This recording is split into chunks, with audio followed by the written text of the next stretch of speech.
TV पर लगातार बारिश की खबरें दिखाई जा रही थी। सोहन भी मजदूरी का काम करने के लिए शहर गया हुआ था। सोहन शहर के पास एक निचली बस्ती में रहता था। जब उसने घर जाते समय एक दुकान पर खबर सुनी तो वो बहुत डर गया था। आज की बड़ी खबर कि कई निचले इलाकों के घरों में पानी घुस गया है और बताया ये जा रहा है कि पानी में घर डूब चुके हैं और लोग घर से बेघर हो चुके हैं। उनके पास खाने के लिए कुछ भी नहीं बचा है, इसलिए लोग अपने घरों को छोड़कर दूसरी ओर जा रहे हैं ताकि वो बच सकें। भैया ये खबर कितनी देर पहले की है? ये तो सुबह ही आ रही थी। भैया मेरा घर भी निचली बस्ती में ही है, इसलिए चिंता हो रही थी। अब मैं चलता हूँ। राम राम। पता नहीं घर का क्या हाल होगा। मैं सोचता था कि मैं अपने घर की छत को ठीक करवा लूँ, लेकिन कोई मजदूरी ही नहीं देता है इन बारिश के दिनों में। अब मैं क्या करूँ भैया, मैं तो बर्बाद हो जाऊँगा। सोहन घर जाता हुआ अपने आप से बातें कर रहा था। बारिश के कारण शहर की सड़कों पर भी पानी आ गया था। सोहन के पास 100-200 रुपए थे, जिनका वो खाने पीने का सामान घर लेकर जा रहा था। उसकी पत्नी और बच्चे घर में घुसे पानी को घर से बाहर निकाल रहे थे।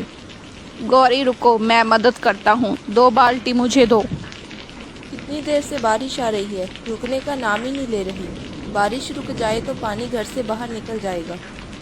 तुम चिंता मत करो गौरी, अब तो रात का समय है, हम कल सुबह ही शहर चले जाएंगे। वह दोनों लगातार पानी निकालने का प्रयास करते हैं। थोड़ी देर बाद बारिश रुक जाती है। माँ बापू, बारिश रुक गई।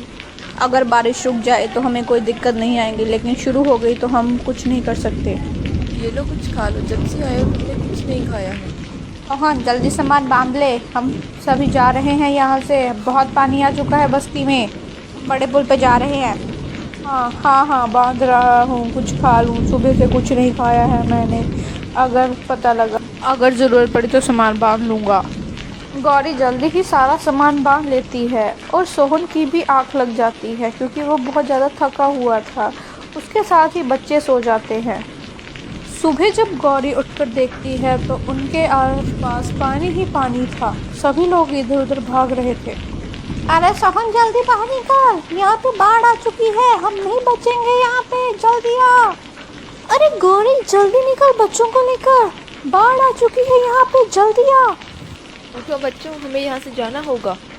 गौरी सारा सामान तो भीग चुका है, अभी कुछ भी लेके जाना खतरे से खाली नहीं। तुम जल्दी से की तकात पकड़ो, मैं बिट्टू को पकड़ता हूँ। जैसे ही सोहन बिट्टू को पकड़ने के लिए जाता है तभी घर की छत गिर जाती है और घर की छत का एक टुकड़ा बिट्टू को लग जाता है, जिसके कारण उसके सिर से खून निकलने लग जाता है। तभी गौरी रोने लग जाती है। सोना जी कुछ करो, बिट्टू के सिर से बहुत खून बह रहा है, वो आंखें भी नहीं खोल रहा। घबराओ मत गौरी, मैं कुछ करता हूँ। तभी सोहन वहाँ से चले जाता है और इधर उधर मदद मांगने लग जाता है। भैया जी अगर आप रामपुर जा रहे हैं तो किसी डॉक्टर को भेज देना, आपकी बड़ी मेहरबानी होगी। भैया जी तुम्हें यहाँ कोई डॉक्टर नहीं मिलेगा, ये निचला इलाका है, यहाँ कोई डॉक्टर नहीं आता।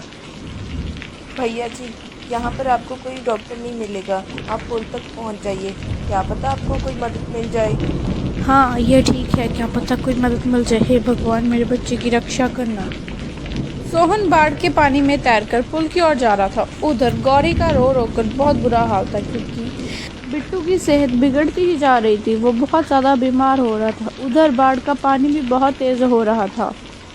जी कहाँ रह गए आप, जल्दी आओ, बिट्टू बहुत बीमार है, उसे बहुत तेज़ बुखार आया है। हे भगवान इन्हें जल्दी से भेज दो ना। मेरे बच्चे आंखें खोल, क्या हुआ तुझे? सोहन किसी तरह पुल तक पहुंचता है। उधर भी भाग दौड़ लगी हुई थी। भैया यहाँ पे कोई डॉक्टर मिलेगा?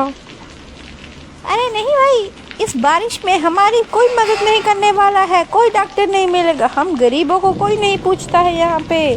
तुम्हें भी यहाँ कोई नहीं मिलेगा, कहीं भी कोई डॉक्टर नहीं दिख रहा है। भगवान मेरी मदद करो, रक्षा करो, अब तुम ही हो। तभी एक डॉक्टर वहाँ मोहन को रोते हुए देख रहा था। आशा तुम बच्चों को लेकर कहीं दूर चले जाओ, मैं उस पिता के साथ जा रहा हूँ क्योंकि उसका बच्चा बहुत बीमार है। लेकिन आपकी जान को भी तो खतरा है ना, आप मत जाइए ना प्लीज़। आशा मुझे उसके साथ जाना होगा, उसके बच्चे की ज़िंदगी का सवाल है। तुम बच्चों